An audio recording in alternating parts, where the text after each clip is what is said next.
All right. Hello and welcome back from your extended spring break. This is a primary way that we're going to be communicating with one another throughout the extended cancellation. So let's go ahead and talk a bit about how the online procedures, the online portions of this class will unfold. Okay, so let's just go ahead and jump straight into it. All right, so this is top of the week announcements, part one. Again, all of this stuff is going to be copied onto RenWeb. It's all available on RenWeb. Make sure you're getting on RenWeb on a daily basis. Attachments, outlines of the notes. It's going to be available on the lesson plans and the homework tabs of RenWeb. All right. So first of all, how am I going to take attendance if we're not in the same room together? Well, I'm going to take attendance every day by looking at the comment section of the video lectures that are posted online.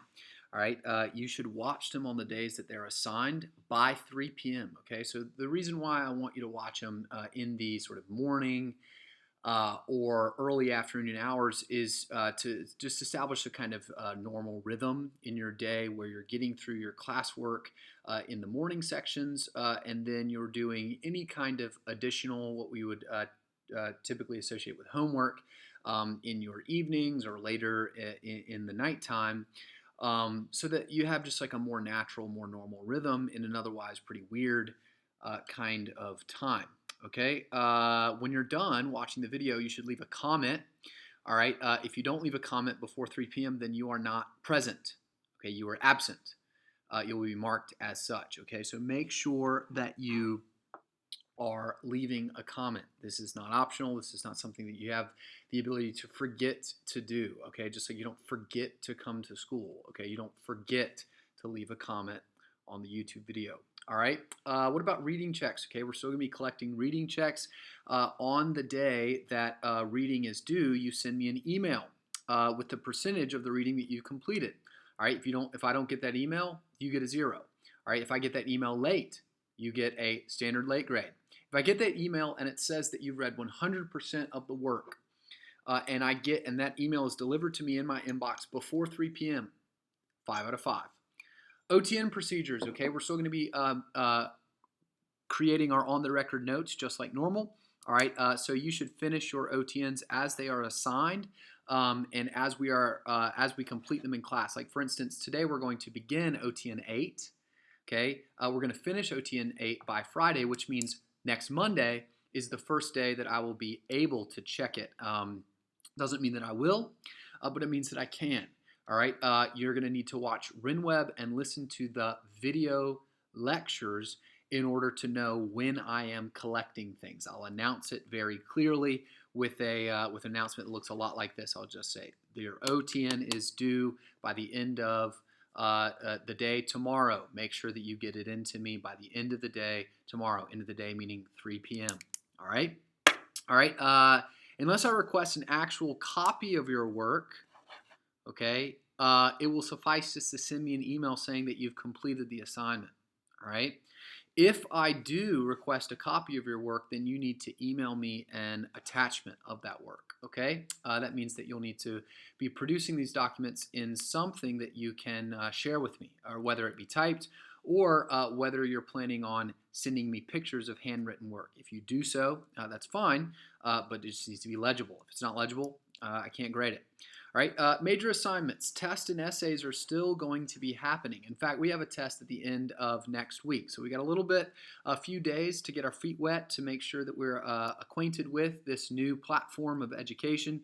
And then by the end of next week, we're going to be taking the Unit 5 test so that we can move on to Unit 6. Now, in terms of major assignments, I just want you guys to know that obviously this is a new platform. Everybody's learning different things. All the classes are going to be a little bit different. Hopefully there'll be some overlap and some sort of sense of consistency. But again, every teacher is responsible to put their content online in a different way, and so it's probably going to look differently because your teachers are different people and the content is different. So I understand that some of this stuff needs to be streamlined. Some of this stuff needs to be made a little more efficient. And so in plain speak, what I mean to say is I'm going to be asking you to do a little bit less than normal, but I'm still going to be asking you to do the basic elements of the class that are in the Florida State standards and also in the standardized curriculum that I've developed for juniors at Redeemer. Okay, so I still will be requiring you to write tests. I still will be requiring you to write essays. You're going to have to write these electronically and submit them electronically, unless you want to drop them by school. Okay, which we can do, and we will stay an appropriate distance from one another so that we do not give each other coronavirus. And you can just drop it off. I'll come and grab it. We'll wave at each other from a safe distance, and you can have go about your day. All right. So let's go ahead. That's basically how the online portions of the class are going to work. Attendance, reading checks, OTNs, and major assignments are all a go. Okay. 3 pillars of the class you need to pay attention to. Video lectures on the YouTube channel, which you're watching right now. RenWeb and email. Make sure that you are following all 3 of those sources carefully. Okay, let's go ahead and talk about what we're going to be doing in this extended week. All right, so these are very normal top of the week announcements, just like we would give at the beginning of a normal week of school. All right, last week before we went on spring break, it's been more than a week now, we talked about Andrew Carnegie's line of reasoning in the Gospel of Wealth. We talked about Jane Addams' line of reasoning in the subtle problem of charity. Both of these documents dealt with a distinctly modern issue, social and wealth inequality, something that is a part of our national political discourse even now, and especially now, and will be increasingly part of the political discourse in the coming months during the 2020 presidential election.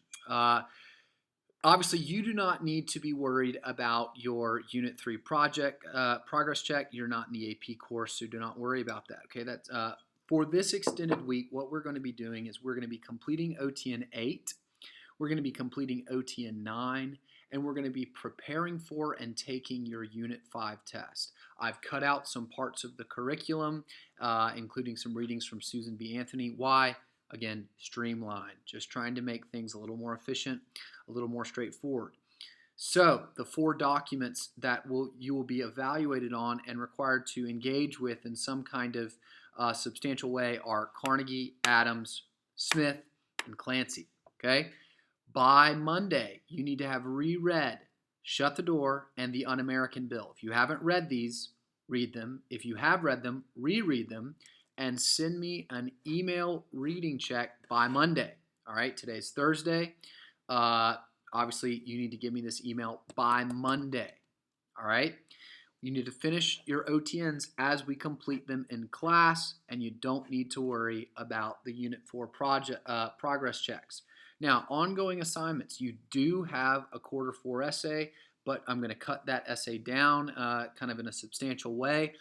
To streamline the process. It's still going to require research. It's still going to be a major assignment, but it's just going to be a little bit smaller, a little bit more manageable, given the fact that we're dealing with abnormal situations here. All right. The other big ongoing assignment that you need to pay attention to is, and this is the most pressing one, beginning to prepare for your Unit 5 test. So, in light of the fact that you have a test by the end of next week. All right, let's go ahead and look at the review guide for that test. Okay, now I understand that the font's kind of small, so if you need to, get out your magnifying glass, you can. But this document, the Honors and Regular English 3 Unit 5 Study Guide, is available on RenWeb. If you would like to log on to RenWeb and download a copy of this attachment, you can do so now. All right, but you should do so regardless. Either after this lecture is over or right now. You can pause the video, go and do that, print it out, or just have it pulled up on your computer screen. You need to have access to it. Okay, so let's talk through the test components, what you are going to be evaluated on. Okay, first you're going to write some analytical short answers. If you are in the regular course, you do not have to worry about the analytical short answers. Okay, you only will be writing the argumentative essay. If you are in the honors course, you will be writing one argumentative essay and a selection of analytical short responses. The analytical short responses are not arguments. They are going to require you to apply your knowledge of the content discussed in Unit 4 and Unit 5. Now, if you remember the content discussed in Unit 4 and Unit 5, basically all of it is devoted to reasoning and evidence in arguments. So whether it be inductive or deductive logic, the Toulmin model, claims, thesis construction, evidence use, which we discussed in Unit 4, logical fallacies, or the classical oration model. It's not a lot of content right here, but you'll need to be able to explain how various writers, whether it's Carnegie or Adams or Smith or Clancy, are using various forms of evidence or describing their lines of reasoning in their arguments. For example, I might ask you to analyze Carnegie's use of evidence to support his claim that the benefits of the laws of competition outweigh the cost in paragraphs 2 through 5 of the Gospel of Wealth. So in order to do that effectively, you need to go back to paragraphs 2 through 5 of the Gospel of Wealth. You would need to understand what he is trying to argue in this section, which he's basically trying to argue that a competitive economy is better for a society as a whole. And then you would need to explain how Carnegie is using evidence, what kind of evidence he is using, and I'll give you a hint, it's secondhand historical evidence, how Carnegie is using secondhand historical evidence to support this claim, all right, to solidify his line of reasoning. So that's what the analytical short answers will be like, okay? And then the argumentative prompts are as follows, okay? There's two. Now we're going to talk about these prompts in a lot more detail next week, but basically the first prompt is about Andrew Carnegie's assertion that it is the duty of wealthy Americans to diminish economic inequality. Is that true? All right, your essay is going to develop an evidence-based response to the extent to which Carnegie's opinion is valid. All right, so this is a tough question right here, and when we use the language extent to which, we're talking about the degree to which it is the duty of wealthy Americans, all right, to diminish economic inequality. All right, that's a claim of value. Is that actually a virtue? Is it actually a duty? All right. Now, the second prompt is also fairly interesting. In the speech that we're going to be studying over the next couple days, Shut the Door, Ellison Durant supports his central claim that the United States should shut its borders to non-white immigrants with the following two assertions. There are two assertions and they're interrelated. The first assertion is that white Anglo-Saxons have a history of valuing personal freedom and the rights of the individual, which makes them distinctly capable of self-governance in a democratic society. The second assertion that he makes is because non-white races do not have a history of valuing personal freedom and individual rights, they are not suited for American citizenship. Okay? Your job is to write an essay that demonstrates the extent to which Smith's assertions are true, using either secondhand or firsthand evidence to support your claim. All right? In other words, well, we'll get into the details of the prompt later, but these are the two prompts. You're going to choose one and develop an evidence-based argumentative essay in response to one of these two prompts. All right? Now, we'll talk all about the composition skills in more detail related to being successful on the essay later, all right, later in video lectures. But the texts that you need to study are Carnegie's Gospel of Wealth, The Subtle Problem of Charity, Ellison Durant Smith's Shut the Door, and Robert H. Clancy's The Un-American Bill. This is where the analytical short responses, these four texts, are where the analytical short responses will be coming from. So if you're a regular student, all you need to do is show me that you can apply your knowledge of this content in your own argumentative essay that needs to have a solid line of reasoning, that has evidence that is relevant, accurate, and sufficient, that supports a claim, that answers the prompt. All right, if you're in honors, then you will need to not only be able to do that in your own argument, but be able to explain how it is being used in these 4 arguments that we've studied in class. Okay? At this point, I would ask if there are any questions, but that's impossible. So let's move on to beginning OTN 8. All right? These classes are going to be around 25 minutes to 30 minutes in length on a daily basis. You might have to spot me 5 minutes this first class, since we spent 15 minutes on announcements and explaining your future test. So let's go ahead and jump into OTN 8, which is an analysis of Ellison Durant Smith's argument, shut the door. We're going to be doing 3 primary things that in your OTN, which need to be written in prose. All right. In other words, these need to be written in paragraph or essay form. If I ask you for a copy of your OTN, okay, then it needs to be written in readable, easy to understand paragraphs and prose. All right. So the first thing that we're going to do is we're going to establish the rhetorical situation of the text. Tomorrow we'll be summarizing the content and analyzing the line of reasoning of Smith's argument. Today, we are simply going to establish the rhetorical situation of the text to contextualize our understanding of Smith's argument. So, let's go ahead and do so. What you need to do at this point is get out your Conversations in American Literature textbook, which obviously you need. If you do not have this, then you need to pick one up from school. Okay, we are still obviously going to continue in our readings and studyings of selections from this text, so you need one of these books. All right, you should be turning to page 1007 of your textbook, which is a copy of Ellison Durant Smith, delivered on April 9th, 1924, to the Senate. All right. Let's go ahead and talk about the rhetorical situation here, okay? So basically, our speaker is an individual by the name of Ellison Durant Smith. He lives from 1864 to 1944, and he was a member of the Democratic Party from South Carolina, a sitting senator during the 20s, and he was a very famous white supremacist, okay?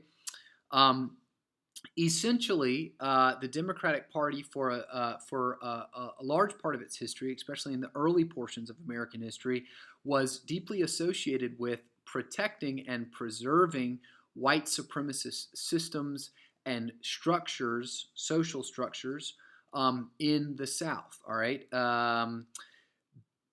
People like John C. Calhoun, very, if you know your United States history, very famous Democratic politicians, Democratic Party politicians that helped entrench white supremacy in the Southeast. Ellison Durant Smith is an inheritor and a perpetuator of that tradition. Now, naturally, Ellison Durant Smith opposed immigration from non-Western nations. Now, obviously, what we mean by non-Western is we mean non-white, non-Western European, all right, non-Anglo-Saxon, all right. So is someone from a non-Western nation would be someone like, for instance, from India, or someone from an East Asian country like Vietnam, all right, or Malaysia, okay. So Ellison Durant Smith was deeply opposed to immigration from non-Western nations. So he vehemently supported the Johnson-Reed Act, which supporting this act, this piece of legislation, is what this entire conversation centers around. The Johnson-Reed Act was a piece of American legislation that sought to exclude non-white immigrants, or immigrants specifically from Asia and other areas of Eastern Europe, all right, into the United States, to exclude them from access to the United States, okay? Who is the audience here? Well, Smith a U.S. Senator from South Carolina is speaking on the U.S. Senate floor, which is incredibly surprising given the fact that he is articulating such deeply racist notions. And it just shows you how much times have changed. The fact that Smith is openly saying such deeply white supremacist or articulating such deeply white supremacist ideas on the U.S. Senate floor. It also speaks to our nation's history of white supremacy in places of power. Okay, essentially, the job of a senator is to deliberate on questions of legislation. All right. Now, what a senator does, very basically on a foundational level, is attempts to determine what in any given situation, in any given context, the American people and their value system would deem legal or deem good, right? All right. So the process of deliberating over legislation is this process of applying American values to real situations. The real situation that is under discussion in this current historical moment of this rhetorical context is the question of immigration. Who gets to come to America? Who should we allow into the country? All right. So the subject, right, the subject of this speech is whether or not the United States should shut its doors to Asian immigrants by passing the Johnson-Reed Act. Okay, by passing the Johnson-Reed Act. Now, a little bit about the context of this speech that is useful for understanding what is going on a large scale in this document. Let me make this just a little bit bigger for you. All right.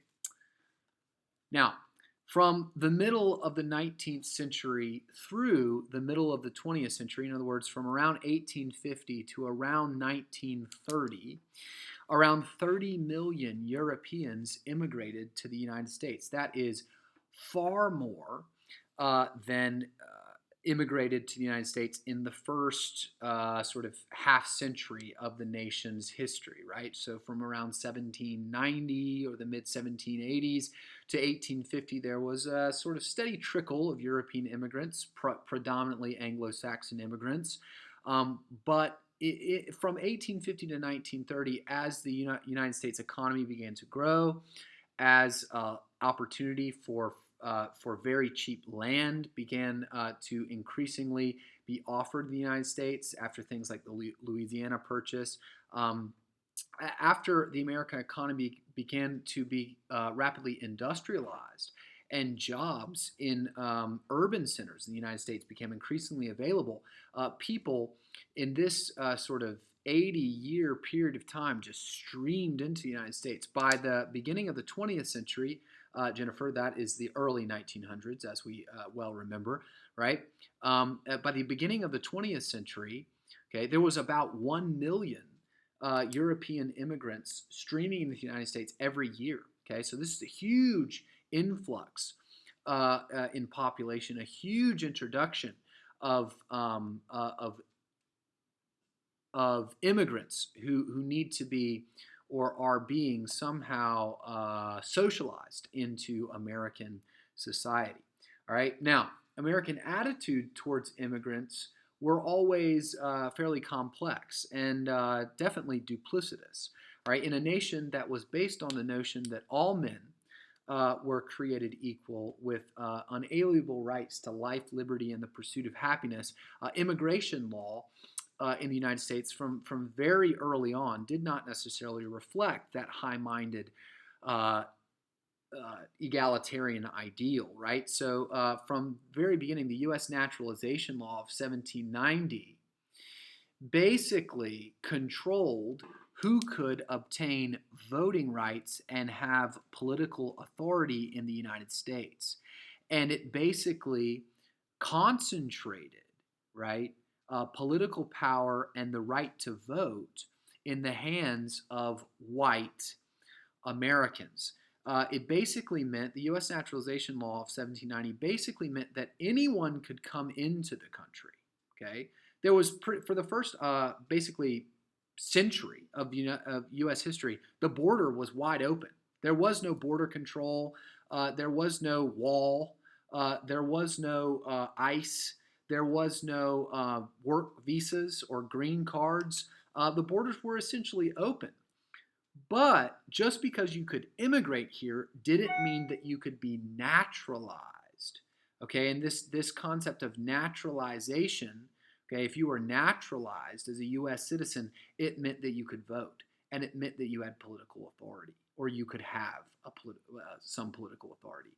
And interestingly, this law allowed for white Anglo-Saxons to obtain naturalization, whereas other ethnicities, other racial groups could not. So they could come in, but they couldn't have social prominence. All right. Now, this continued, all right, in 1875 with the Page Act, which eventually was sort of folded into the Chinese Exclusion Act. Now, if you know your American history, you know that this is whenever the United States border began to be more tightly controlled. All right, the Chinese Exclusion Act basically just meant that Chinese immigrants couldn't come into the country. It established a racial boundary for who could obtain access, for who could obtain entrance into the United States. Now, both of these acts were passed to protect American workers from Chinese laborers who would accept lower wages than the typical American worker.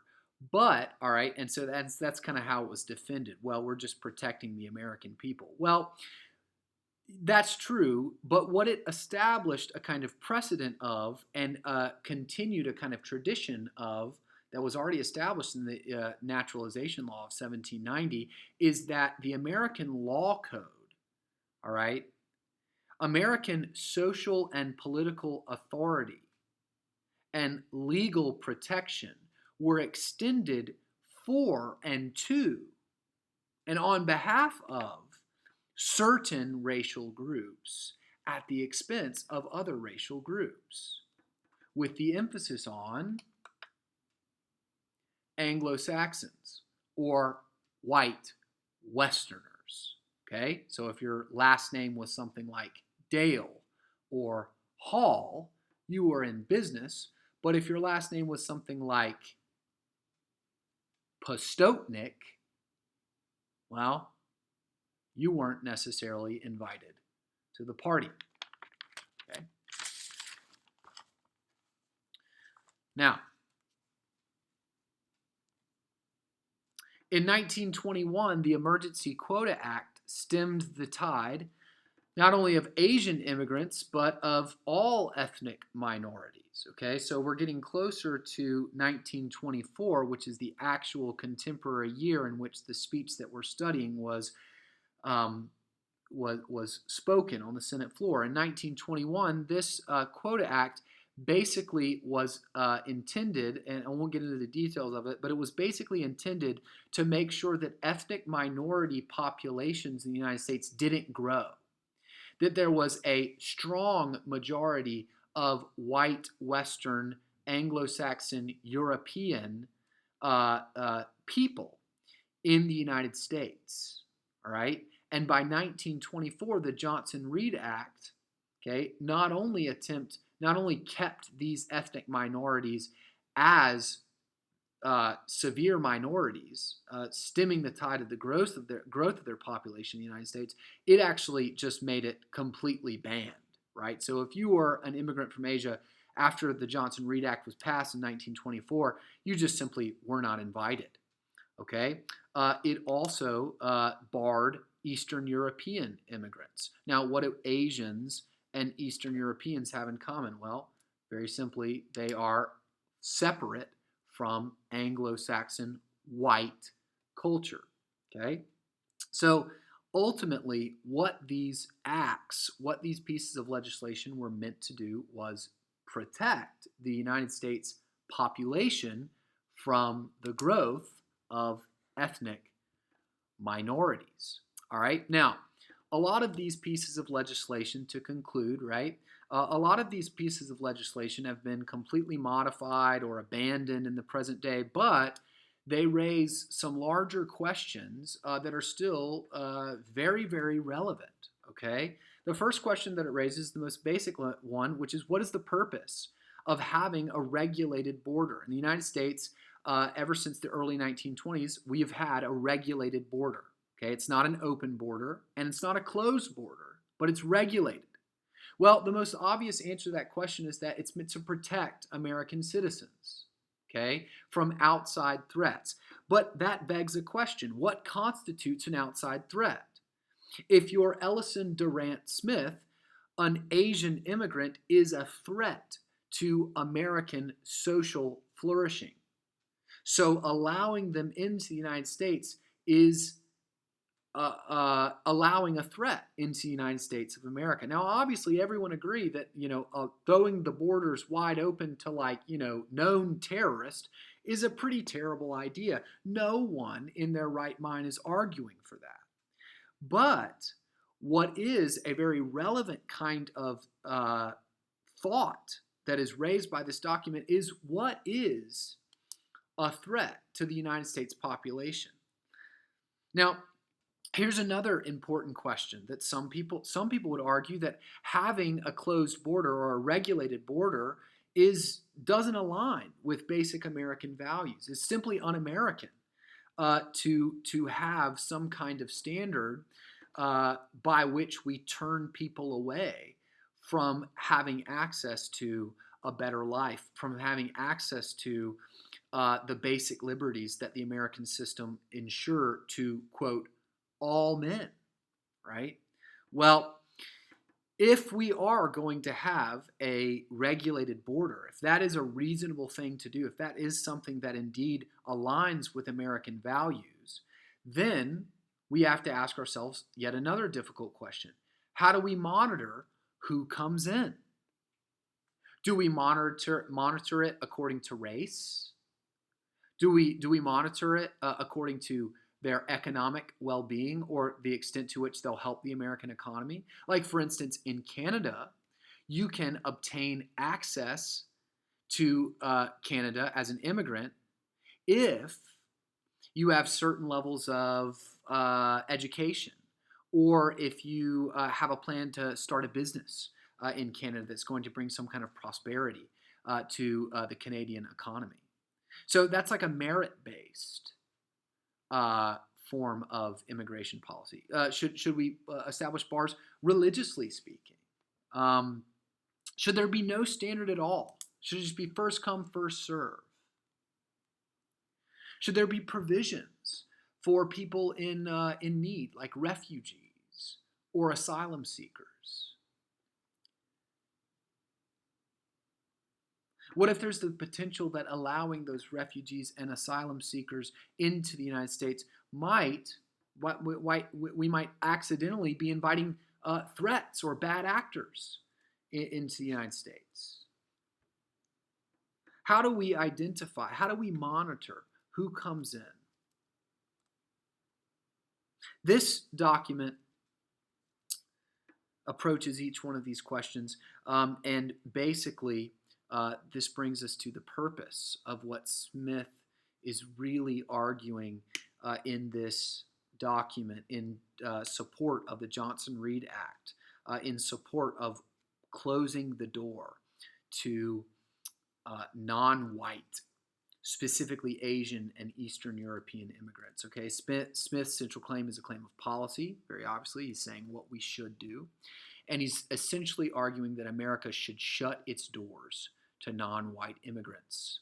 Now, his speech, which we're going to study in detail tomorrow, although somewhat erratic, I wouldn't give him an A+ for organization or clarity, attempts to support this claim. Now, tomorrow we're going to get into a kind of summary of what Smith says and then an evaluation and analysis of his line of reasoning. But for now, that's all we need to do. We've laid out the rhetorical situation. We understand Smith's central claim. We understand some of the context and have thought about the issue of American immigration just a little bit so that we can have a little more informed opinion about what Smith has said.